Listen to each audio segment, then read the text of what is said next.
Welcome to the Jaguar Podcast, a show where we discuss all things related to Duval County's finest NFL football team, the Jacksonville Jaguars.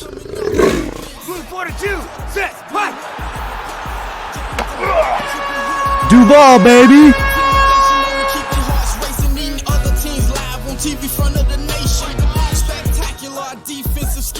Hey everybody, this is Andrew and welcome to episode 79 of the Jaguar Podcast. In this episode, I'm going to be doing a Jaguars 2020 mock NFL draft.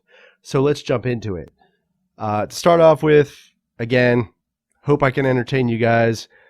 I know you're probably going stir crazy because of the coronavirus. We're all inside, cramped up together, not much to do. So I could hope, I can entertain you guys, keep you guys sane.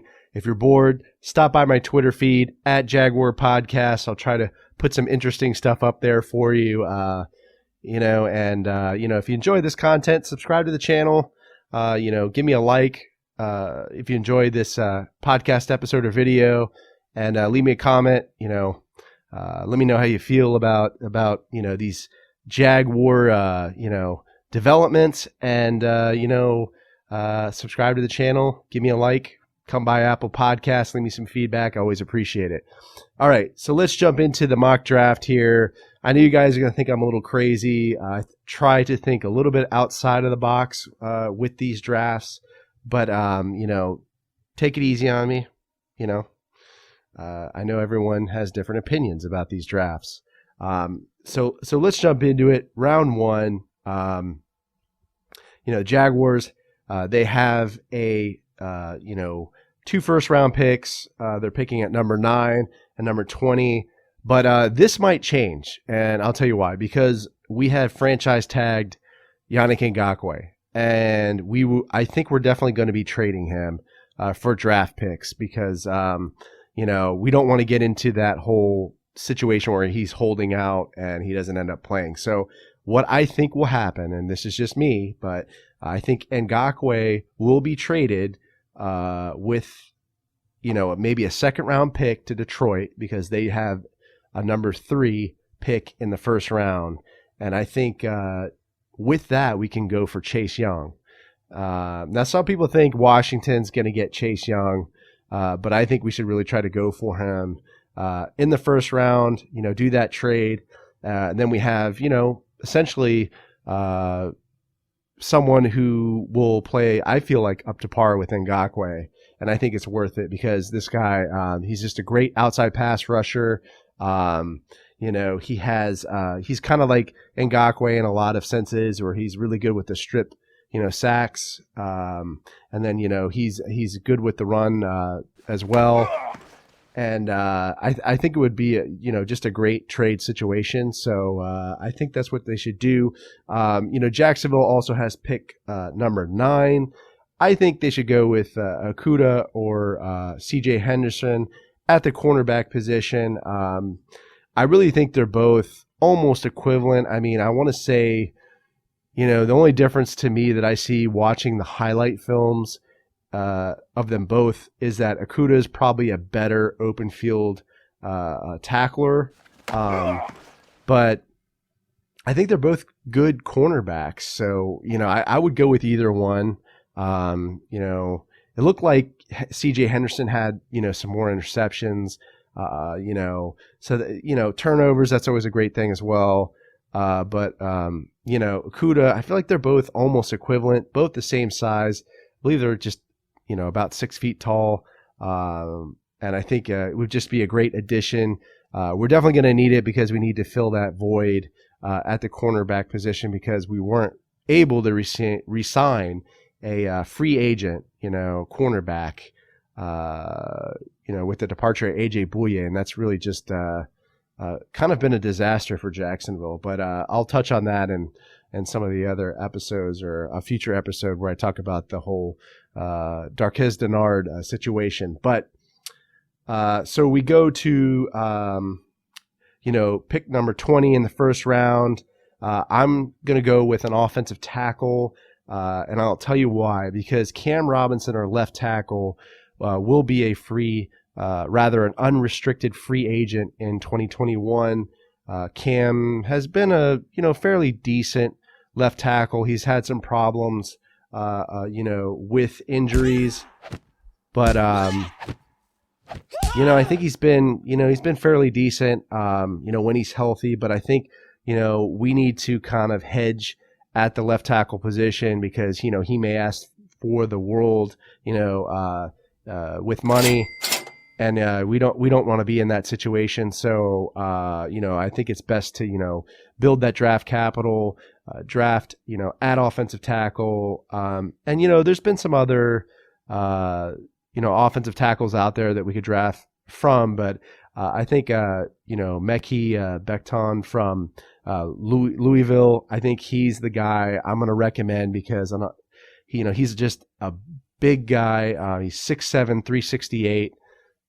Plays left tackle, and this guy just has so much potential when I watch his highlights. I mean, he reminds me of almost like Leonard Davis or, an Eric Williams from the Cowboys who played left tackle, and the guy's just massive. He's got great hands, he's real long arms, so he can get separation when he's blocking those defensive ends. His technique really isn't, as good in college, but I think he's one of those players that can be coached. I feel like he can learn a lot playing behind, Cam Robinson and, getting reps and watching, Cam play during the regular season. He's got, 1 more year essentially before he becomes a free agent. So I really think that the Jaguars should go with him at pick number 20, go with Mekhi Becton from Louisville, because I think we really need to hedge at the left tackle position. So those are my thoughts on the first round. We'll go to we will go to the second round, but I'm going to transition there because I think that we should trade for Jalen Hurts, and let me explain this. We'll trade a third round pick and 2 fourth round picks to get the second round 39th pick. And I'll tell you why, because I think Jalen Hurts will go at that spot likely. I really think we need to hedge at the quarterback position.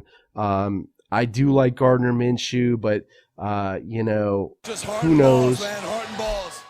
Who knows what's going to happen, with Gardner Minshew. I think the jury's still out on his whether he's going to be the franchise quarterback or not. And I feel like Jalen Hurts is, untapped talent. He's got a lot to play for. I feel like he's got a little bit of a chip on his shoulder like Gardner Minshew had. And some people have been kind of giving me flack about, saying, let's go with Jalen Hurts. Let's draft, a quarterback and let's draft Jalen Hurts. Why not, Josh Herbert? And I feel like, he's almost to me like a potential Russell Wilson. He doesn't have the size, ideal size of a quarterback. He's a little short, kind of like Gardner Minshew.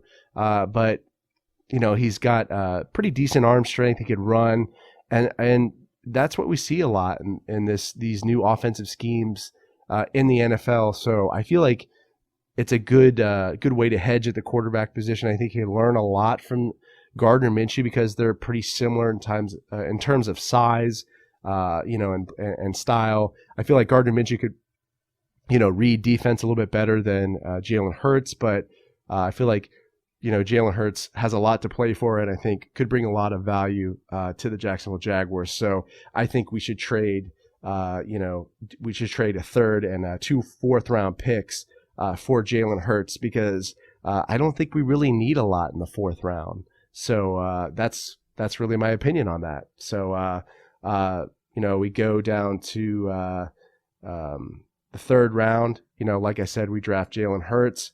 And then we go down to the fourth round, which, like I said, we trade those 2 picks along with a third to get Jalen Hurts. So we wouldn't be drafting there. We go to the 5th round, and we have the 166th pick. And my pick there is to go with Lamacall Perine, running back from Florida. I think we need to go draft at the running back position because who knows what's going to happen with Leonard Fournette. I feel like with the whole Ngakoue situation, the culture kind of disconnect at the Jaguars organization, and them, not deciding to pick up his 5th-year option yet. I feel like Fournette could be, on the outs with the Jaguars. So, and he also shares the same agent or the same agency as Ngakoue. I think it's Rock Nation Sports. So, depending on how the next season goes, Fournette could be out the door. I don't want that to happen. I'm a huge fan of Leonard Fournette, and, I feel like he's a power back. He almost reminds me of Fred Taylor in some senses, and I think this franchise needs. We need a power back that we can rally behind. So I don't want to see him go, but I feel like we do need to hedge at the running back position. I do not feel like Rock Armstead is going to be the guy that could fill the void for Leonard Fournette. I feel like he's kind of a third down back, one of those guys that will give Leonard Fournette some rest, maybe almost like a TJ Yeldon.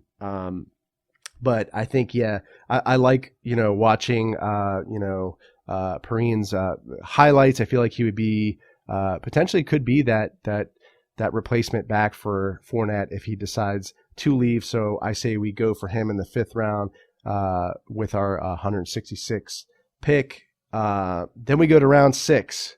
We have the 189th pick, and I think we go with offensive line. We go with Jake Hansen from Oregon. He's a center. I love this guy, his highlights. I feel like, who knows what's going to happen at the center position with Brandon Lindner, and I think he's heading to free agency after next season. So, we do have Tyler Shatley, but, I think we need a young guy, and I think Jake Hansen is the guy. He's a nice, nice run blocker. And I think he can definitely make an impact there. So I think we should draft at the center position and hedge there. Then we go to the 207th pick in the 5th round. I say we go at the safety position. We draft Geno Stone from Iowa. Man, this guy, he's a great open field tackle. He's got great speed. Who knows what happens with, like I said, with free agency. We have Ronnie Harrison and Jared Wilson there, but I think we need to hedge there and go with this guy. He's just great open field tackler. He's got great speed, and I think that's definitely something we can add to the secondary. So that's who I think we should go with at 207. Pick 207 in the 6th round. And then round 7, to close out, we have the 224th pick. Again, I think we go at offensive line, and we go with John Runyon Jr., from Michigan.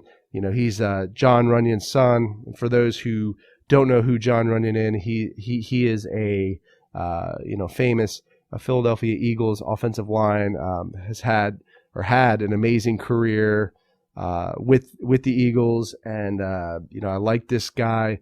I've seen his highlights. He's a very versatile offensive lineman. He can play a bunch of positions. He can play tackle. He can play center. He can play guard as well, and that's really where I think we should draft him and put him at, because I who knows what's going to happen with the whole Andrew Norwell situation, and he's just a plug and play player, and we need that right now because Norwell is just didn't play very well last season, and he's also getting that monster contract, so I think we should cut him, but we haven't seen that happen yet, but maybe Runyon Jr. John Runyon Jr. can step in and provide some depth at that position, so I say we go with him in round 7 for the 224th pick. But that's kind of my mock draft. That's kind of how I feel about it. Call me crazy. Let me know how you feel about it. You can troll me, leave some comments, give me some feedback. on this YouTube video or podcast episode. Give me a like if you enjoyed this content. Stop by Apple Podcasts. Leave me some feedback. It always helps me when I put these episodes together. And if you're bored, again, come by my Twitter feed at Jaguar Podcast. Subscribe to the channel. Stay safe. Wash your hands. Stay away from coronavirus. Go Jags, and I'll see you next time. Let me get that. JYD coming up with the big sack. Quarterbacks beware, we on the prowl. Game day night, you could hear it in our growl. Intimidation on to keep their hearts racing. Eating other teams live on TV front of the nation. Spectacular defensive scheme. This episode is available on the Jaguar Podcast YouTube channel. So if you stop by, make sure to subscribe and give this video a like.